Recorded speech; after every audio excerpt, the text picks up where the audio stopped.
Hey guys, MoiDawg here, and today I'm happy to bring y'all an exclusive look at Squad's newest leadership role, the Commander. It's been a long time coming, but the Commander has finally been added to the game, and with it comes airstrikes, artillery barrages, and UAVs. In Squad, the Commander is the person responsible for strategic planning and organization, attempting to keep squad leaders on the right objectives and calling in support for his frontline troops as needed. Unlike other games where the commander is a completely separate role and isolated, Squad's commander is elected from a vote between squad leaders and can have his own squad if he does want to. Squad leaders can volunteer themselves to become a commander, which then initiates a 1-minute vote where other squad leaders can either volunteer as well or vote on who they would rather have as commander. Once this vote is completed, the winner is promoted, and a cooldown is initiated before any support actions can be called in. However, these command actions can only be used if you are within about 20 meters of a fully built hab. If you wander too far, you'll notice that a warning pops up on the left side of the screen, telling you to get back so you can actually support your team. As a commander, you'll be seeing support requests pop up on the map. These will only pop up once a squad leader confirms them, which can be done through a new radial menu option. When selected by the squad leader, they then have to open the map to confirm that that is the correct area that they do want support. Once this is completed, the commander can then confirm, approve, and drop the correct ordnance. While UAVs can be called and placed anywhere by the commander, a squad leader's request is the only way to call in tactical strikes, ensuring that these are used appropriately. Now, since you are also a squad leader as a commander, you can also use the radial menu to confirm tactical strikes if you do see something that might need to be dealt with immediately. However, the tactical support marker is only active for 60 seconds, and since you do have to be next to an active hab to drop ordnance, I think this is a clever move by the devs to try and keep the commander away from the front lines and in the back, focusing on supporting his team.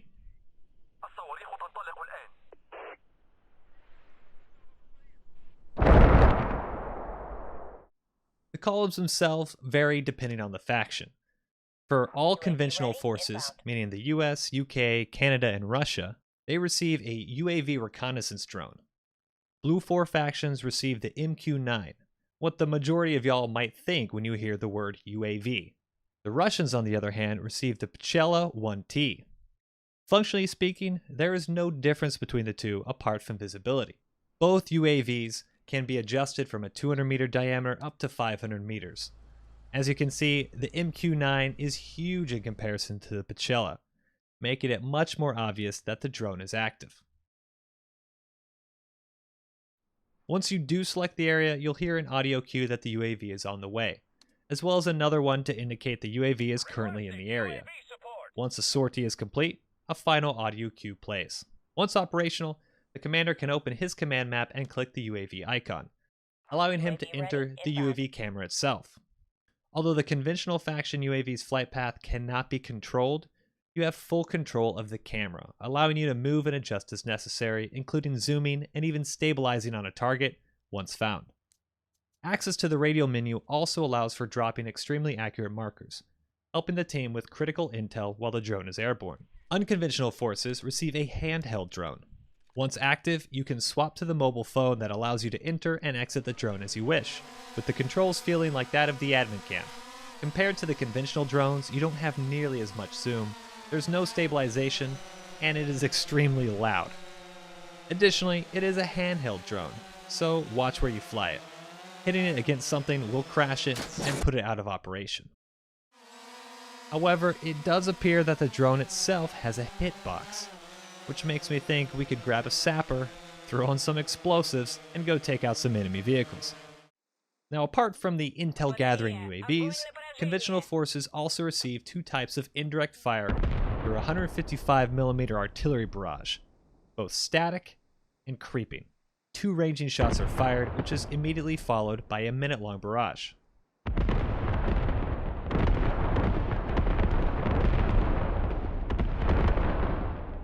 In a creeping strike, the commander can designate the starting area with the barrage ending up to 300 meters away.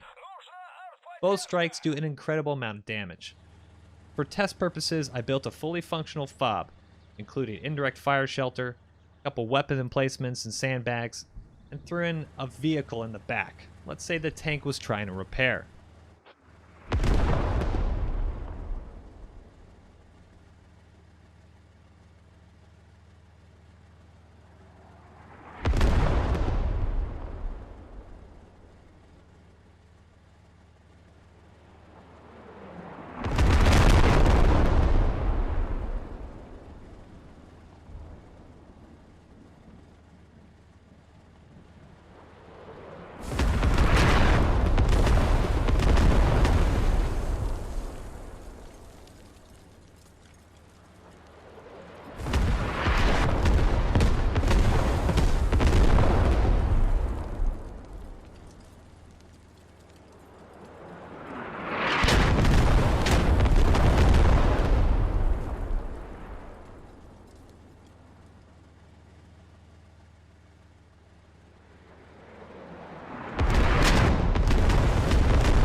After the static barrage, pretty much everything that wasn't in a building was deleted. This might cause the meta to shift a bit to make sure HABs and radios are indoors and make sure spawn points and fobs stay up.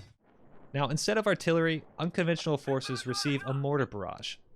This barrage drops ordnance in a 150-meter circle, with the majority of the fire appearing to hit primarily in the center of that circle.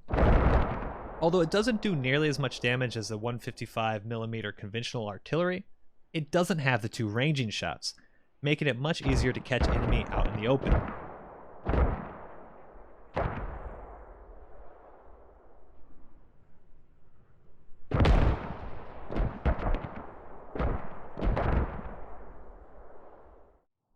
Now this is where the conventional forces and the unconventional forces differ. Conventional forces have the ability to call in close air support.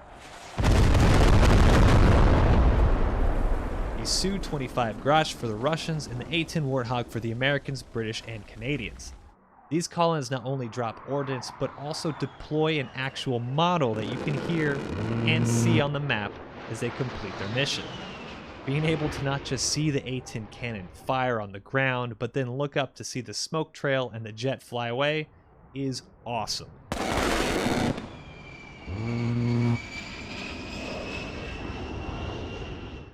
Now you can also combine all of these actions.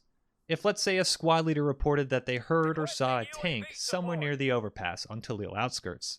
In the area the squad leader marked, you can drop your UAV. Now since we're not sure where it is, we can range it for 500 meters so we can look around. Now once we do spot the tank, we can stabilize and then call an accurate A-10 strike on it.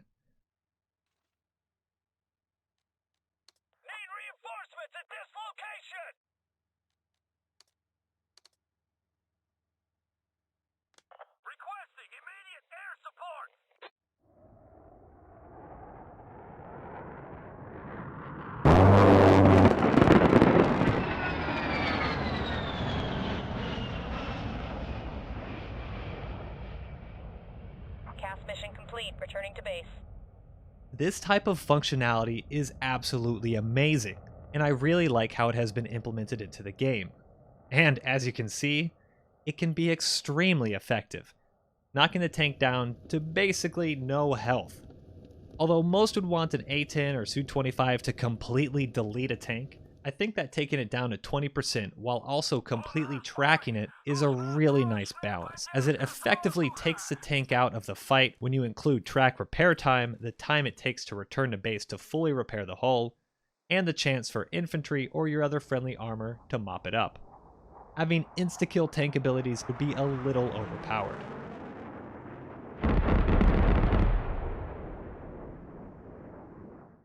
To wrap it up, support actions have a cooldown. However, the strategic cooldown, or UAV, does not affect the tactical one. This means you can call in a UAV without affecting the ability to call in artillery. However, once called, the tactical support cooldown will initiate, starting the cooldown for the two unused actions. The most recently used one will be roughly a minute behind on the others on the cooldown if you would like to use it again. Do note that at this time, the static and creep and barrage artillery strikes are in separate cooldowns.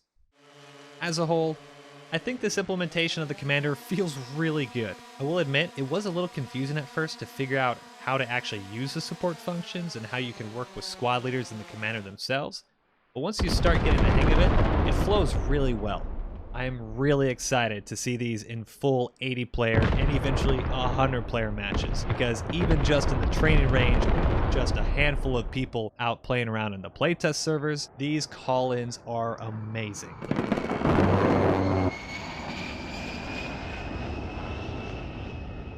V17, Beta 1, the Commander patch, whatever you want to call it. This has a bunch of other additions and tweaks to the game that I'll include in a completely separate video, since I just wanted to focus on the Commander right now. So with that, if you did enjoy this exclusive look at the Commander, give this a thumbs up, subscribe for more squad videos, and comment below your thoughts on the new update. Well, that's it for me. Peace.